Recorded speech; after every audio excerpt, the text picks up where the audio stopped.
Everyone, welcome to our YouTube channel the Youngistan capital. आज हम आपके पास एक और न्यू टॉपिक लेकर के आए हैं जिस पे हम लोग डिस्कशन करने वाले हैं, और वो टॉपिक है जो आप अब पिछले दिनों से काफी सुनने को मिल रहा है, पैरालंपिक्स या पैरालंपिक्स गेम्स। वर्धन, आप कुछ इसके बारे में बताना चाहेंगे हमारे व्यूवर्स को?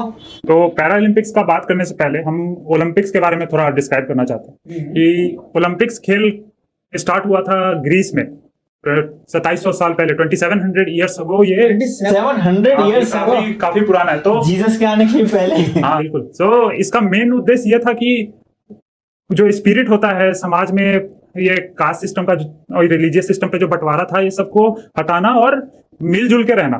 तो उस टाइम भी ये कंट्री के लेवल पे होता था या फिर बस कम्युनिटी के लेवल पे? तो ये स्टार्ट तो एक स्मॉल एरिया में ही हुआ था, तो धीरे धीरे भर के कंट्री लेवल पे भी गया।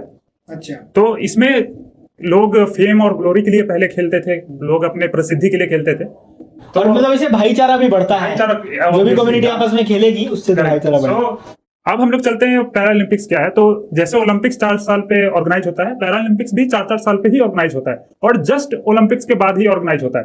ये पैरालंपिक्स और ओलंपिक्स में डिफरेंस बस इतना ही है कि पैरालंपिक्स में ऐसे लोग जो जिनका थोड़ा डिसेबिलिटी है, तो वैसे लोग पार्टिसिपेट कर सकते हैं, और उन्हें भी मौका दिया जाता है अपने आप को प्रूव करने का। एक बहुत बड़ा अंतर्राष्ट्रीय स्तर का एक प्लेटफॉर्म मिलता है उनको, उनका भी नाम होता है, और समाज में फिर लोग का पर्सपेक्टिव चेंज होता है इन लोगों के लिए। हाँ, जो हमारी सोसाइटी में अभी स्टीरियोटाइप थिंकिंग जो रहती है कि disable person can't do anything, तो वो एक सोच को भी ये बदलती है। जैसे अभी देख सकते हैं हमारे जो एथलीट्स हैं, उनको वो कितने फिट एंड फाइन है, वो मतलब अच्छे अच्छे लोगों को पीछे छोड़ सकते हैं। तो जो भाला फेंक वाला जो था उसको तो मोदी जी से भी मिला है, नवदीप सिंह। हाँ, वो बहुत फनी है। एक्चुअली क्या हुआ था उनमें ना कि उन्होंने सिल्वर जीता था, सिल्वर जीता था, तो फिर जिसने गोल्ड जीता था उसने निकाल दिया आईसीस का झंडा, हो गया डिस्क्वालीफाई। तो फिर जो है लकीली जो गोल्ड मिला। हाँ, और वो भी आई थिंक 0.25 समथिंग का लेंथ का डिफरेंस था। वो तो गोल्ड मिला, लेकिन उससे भी बड़ी हाईलाइट ये रही उनका जो जीत के बाद सेलिब्रेशन था, वो ज्यादा हाईलाइट था। तो बेसिकली ये क्या पैरालंपिक्स जो है स्टार्ट हुआ था 1960 में ऑफिशियली, बट उससे पहले भी मतलब डिसेबल लोगों के बीच में ऐसा खेल होता था। जैसे कि 1948 में ये स्टार्ट हुआ, ऐसा हम लोग पढ़ते हैं कहीं कहीं, बट वो अंतर्राष्ट्रीय लेवल पे नहीं था। लेकिन 1960 से ये ऑफिशियली अंतर्राष्ट्रीय लेवल पे। जैसे कि इंडिया जो था 1968 में पैरालंपिक्स में पार्टिसिपेट करना स्टार्ट किया था, तो इजराइल में कंडक्ट किया गया था पैरालंपिक्स, और बेसिकली ये इंटरनेशनल पैरालंपिक्स कमेटी के द्वारा ये सब ऑर्गेनाइज किया जाता है। 96 पर जो पैरालंपिक्स था ना, तो उसमें क्या होता था कि कैटेगरीज जो है मेडिकल कंडीशन पे बनाई जाती थी। अब क्या होता है कि जो कैटेगरीज होती है ना, वो फंक्शनल कैटेगरी पे बनाई जाता है। फंक्शनल डिफरेंस है ये, मतलब कि जैसे कि अभी मान लो कि किसी का हड्डी टूटा हुआ है, तो पहले क्या होता है कि हड्डी किसी का मतलब किसी तरह से अगर डैमेज है, तो हाथ की हड्डी हो, पैर की हड्डी हो, वो सब एक साथ रहते थे। अब क्या हो गया है कि फंक्शनल देखा जाता है कि जैसे जेवलिन का अलग, स्विमिंग का अलग। फंक्शनल नहीं, फंक्शनल करने का मतलब मेरा कि मान लो किसी का अगर एक हाथ की हड्डी टूटी है, किसी एक का हाथ पैरालाइज्ड है, तो वो सब एक कैटेगरी में आएंगे क्योंकि उन सबका हाथ ही प्रॉब्लमेटिक है। ओके, तो लाइक वो गेम्स डिफरेंट खेल सकते हैं। हाँ, गेम्स जिसमें भी वो क्वालिफाई करें वो खेल सकते हैं। और एक चीज क्या होता है कि मतलब बेसिकली वो लोग जो इंटेलेक्ट के लेवल पे भी खिलाड़ियों को कैटेगराइज किया जाता है। मतलब कुछ ऐसे खिलाड़ी जिन जो डाउन सिंड्रोम से गुजर रहे होते हैं, अभी वो तो क्योंकि वो फिजिकली भी अनफिट है और थोड़े इंटेलेक्ट के लेवल में भी चैलेंज है, तो उनके लिए एक अलग ही कैटेगरी बनाई गई है, जो कि आई थिंक एक इक्वालिटी प्रोवाइड करती है सभी एथलीट। तो अगर पैरालंपिक्स का बात हो रहा है, तो इसमें इंडिया की तरफ से पहली बार गोल्ड मेडल लाने वाले मुरलीकांत पेटकर, जिनके ऊपर अभी मूवी भी बनी है, तो चंदू चैंपियन, तो उसके बारे में आप कुछ बोलना चाहेंगे क्या? तो रिसेंट हमने मूवी देखी थी चंदू चैंपियन, जिसमें कार्तिक आर्यन ने एक्ट किया था। तो उसमें मुरलीकांत पेटकर सबसे पहले आर्मी ज्वाइन करते हैं, और ये बॉक्सिंग वगैरह इनको खेलने का बहुत शौक था। बट 1965 इंडिया पाकिस्तान वार की वजह से इनको 9 बुलेट्स लग जाती है, जिससे इनका हाफ बॉडी काम करना बंद कर देता है। फिर वो पैरालंपिक्स में स्विमिंग भी करते हैं, और उसमें आपने देखा होगा 50 मीटर के रेस में वो गोल्ड मेडल पहली बार इंडिया के लिए लेके आते हैं। वाह यार, ये तो काफी मोटिवेटिंग है। तो इसमें एक और इंटरेस्टिंग फैक्ट हम ऐड करना चाहेंगे कि 1948 में जो वर्ल्ड वार के बाद जो वेटरन सोल्जर थे, जो दिव्यांग जो थे, उन लोगों के बीच भी ये स्टार्ट हुआ था पैरालंपिक्स। हाँ, इंस्पिरेशन वहीं से आया। और तो हम लोग मेन टॉपिक से अभी लगता है हम लोग भटक रहे हैं अभी। तो मेन टॉपिक ये है कि पैरालंपिक्स में इंडिया इतना मेडल कैसे ला पाया, क्या अच्छा था इस बार, और ओलंपिक्स में भी हम लोग क्यों पीछे रह गए? मैं इस पे एक बात बोलना चाहूंगा कि ठीक है, हमारी टीम ने बहुत अच्छा किया पैरालंपिक्स में, उसके लिए बहुत बहुत कॉन्ग्रेचुलेशंस, और ये काफी लोगों को मोटिवेट करेगा। लेकिन हम बस एक सीजन से नहीं कह सकते कि पैरालंपिक्स बेटर देन बट आप ये नहीं बोल, लास्ट अगर 2020 का आप देखोगे तो उसमें भी जो इंडिया का रैंकिंग था वो 24 था पैरा ओलंपिक्स में, अभी 18 हो गया है। ठीक है, मतलब मैं चाहूंगा कि अभी कम से कम 3-4 हम लोग सीजन और देख लें पैरालंपिक उसका, फिर उसके बाद हम लोग कमेंट करेंगे। हाँ, ये बात सही है, बट अभी हम लोग एक ट्रेंड देख रहे हैं कि ये कंटिन्यूसली ऊपर जा रहा है। पैरालंपिक्स वाले एथलीट ज्यादा बेटर परफॉर्म कर रहे हैं ओलंपिक्स से। तो मुझे जो एक चीज समझ में आती है कि काफी ज्यादा मीडिया कवरेज जो है ओलंपिक्स को मिलता है, जो कि एक एक्सटर्नल नॉइज का काम करता है और प्लेयर्स डिस्ट्रैक्ट होते हैं मेरे हिसाब से। सही बात है, अगर एक बार कोई प्लेयर जीत भी जाता है तो इतना नेम और फेम मिल रहा है कि वो अपने प्रैक्टिस पे ज्यादा फोकस शायद ना कर पा रहे हैं कि मेरे बारे में क्या बातें चल रही हैं, मेरे पास में कौन अच्छा कोई। इसी का दूसरा पहलू भी है कि यही चीज पैरा ओलंपिक्स वाले प्लेयर को भी मोटिवेट किया कि हम भी इस तरह कुछ कर सकते हैं, हम भी कुछ अच्छा कर सकते हैं और हम भी खेल सकते हैं। तो हम गलत नहीं इसको डायरेक्ट बोल सकते। नहीं, मतलब मीडिया कवरेज अगर आप देखोगे तो ओलंपिक्स के प्लेयर्स का ज्यादा है पैरा ओलंपिक्स से। हाँ, मतलब ये, और वो एक मेंटल प्रेशर बनाता है। सही बात। केवल यही एक रीजन नहीं है, और भी रीजन बहुत सारे है। reasons मतलब मेरे हिसाब से लगता है कि एक मेंटल प्रेशर जो है ओलंपिक्स के देखो, ऐसा है कि ओलंपिक्स में बहुत सारे देश पार्टिसिपेट करते हैं, पैरा ओलंपिक्स में थोड़े कम अमाउंट में प्लेयर्स और कम देश पार्टिसिपेट करते हैं।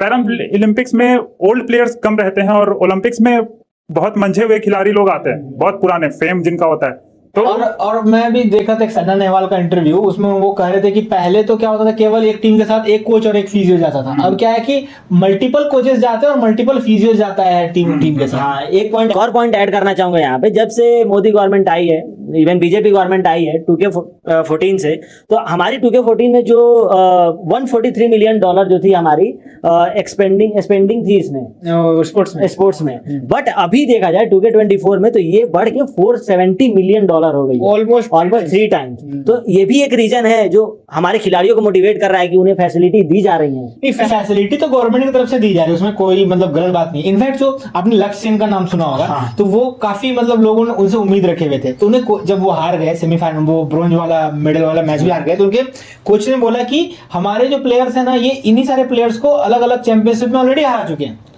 तो आखिर ऐसी कौन सी बात है कि वो अपना इनफैक्ट सीजन बेस्ट भी नहीं दे पाए इस बार ओलंपिक्स में।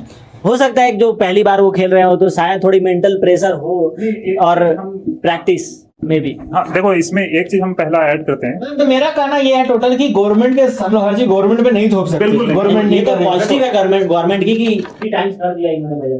देखो, कोई हमको लगता है कि ओलंपिक में मेडल कम आना ज्यादा आना समाज का, देश का और गवर्नमेंट सबका मिला के रिस्पॉन्सिबिलिटी है। वो बात अलग है कि गवर्नमेंट को भी अपना रिस्पॉन्सिबिलिटी लेना चाहिए, उधर मुड़ नहीं सकते। तो पहले हम लोग बात करते हैं कि इस बार आया हम लोग का टोटल 29 मेडल्स पैरालंपिक्स में, जो कि बहुत अच्छा नंबर है। 8 गोल्ड आया, अच्छा 7 गोल्ड, ठीक, जिसमें 4 हरियाणा से आया। तो हरियाणा वाले तो बहुत मचा रहे हैं यार, ओलंपिक्स में भी काफी अच्छा करते हैं एकदम। और ये स्पिरिट बना रहना चाहिए और बड़ा होना चाहिए स्पिरिट।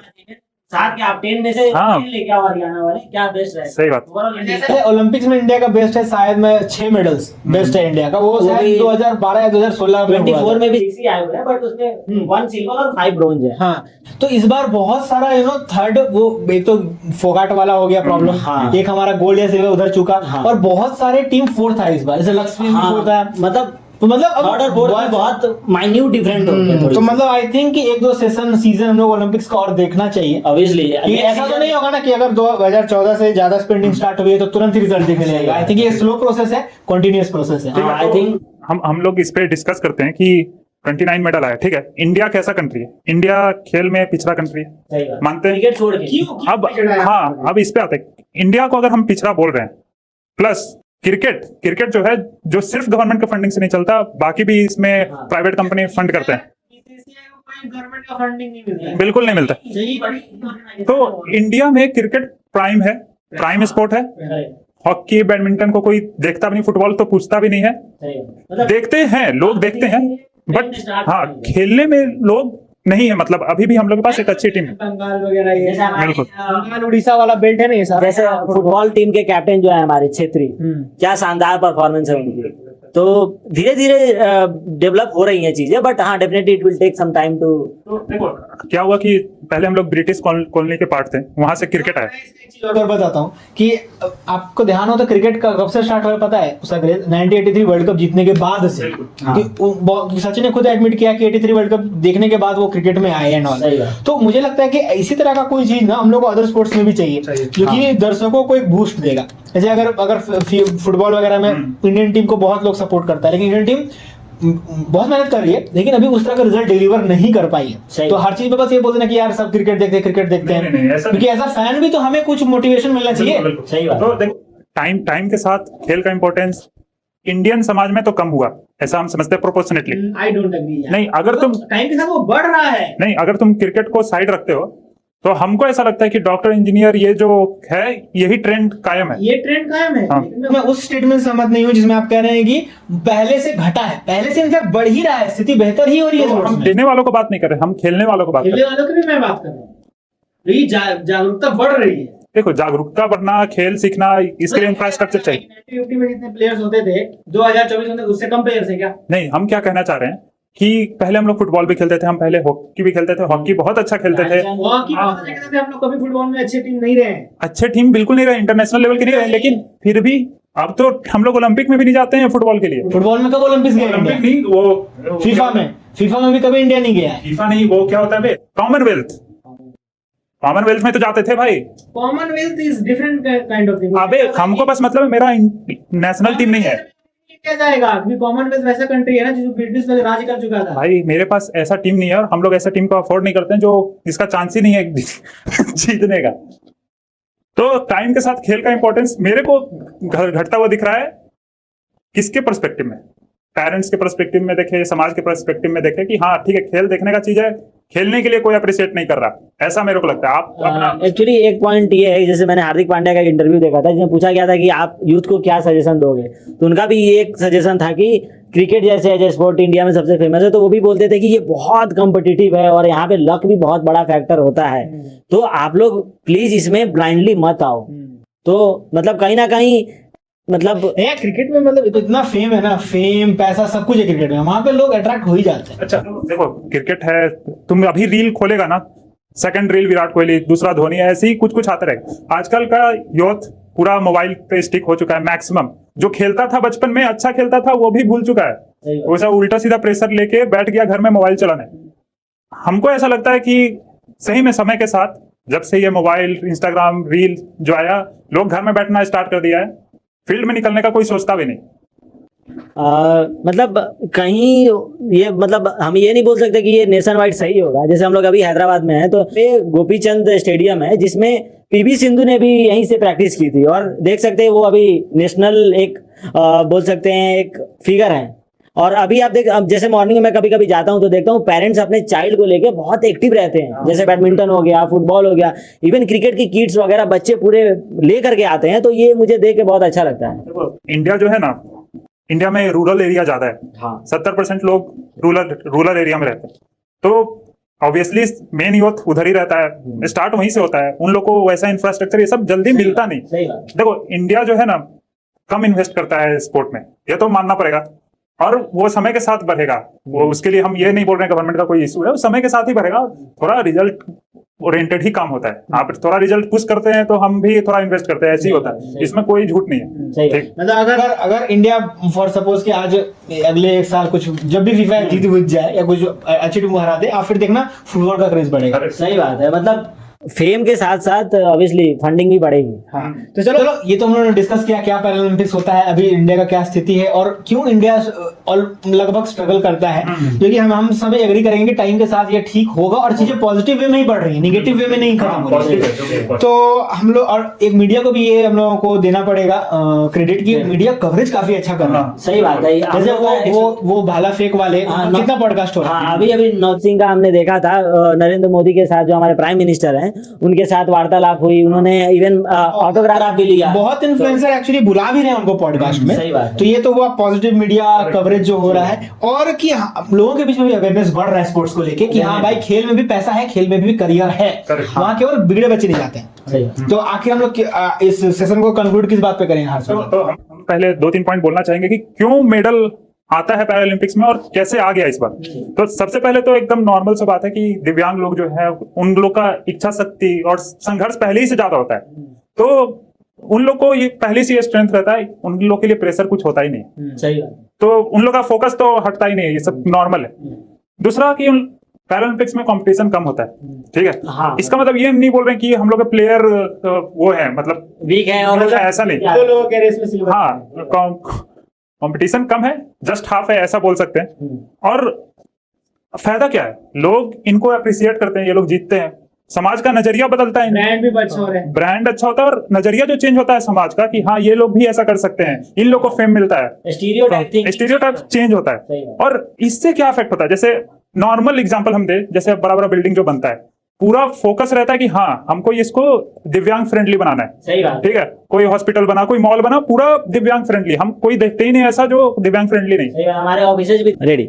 सो अभी हम कॉर्पोरेट ऑफिसेज में भी देख सकते हैं, जैसे मेरे ऑफिस में जो आंख से नहीं देख सकते उनके लिए लिफ्ट के अंदर ब्रेल स्क्रिप्ट में लिखी हुई होती है कौन सी फ्लोर है, या आप ये देख सकते हो व्हील चेयर की फैसिलिटी रहती है। तो काफी इम्प्रूवमेंट्स हैं इन सभी बातों पे।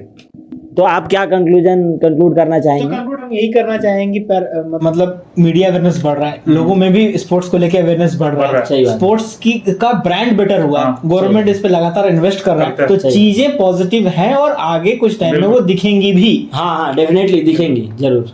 जैसे अभी देख सकते हैं कि लगातार 2 बार प्रथम महिला बनी हमारी, जो लगातार 2 बार गोल्ड लेके आई थी, अवनी लेखरा। तो डेफिनेटली हमारे मतलब रिकॉर्ड पे रिकॉर्ड बने जा रहे हैं। तो आगे भी टाइम इस तरह से सही रहेगा।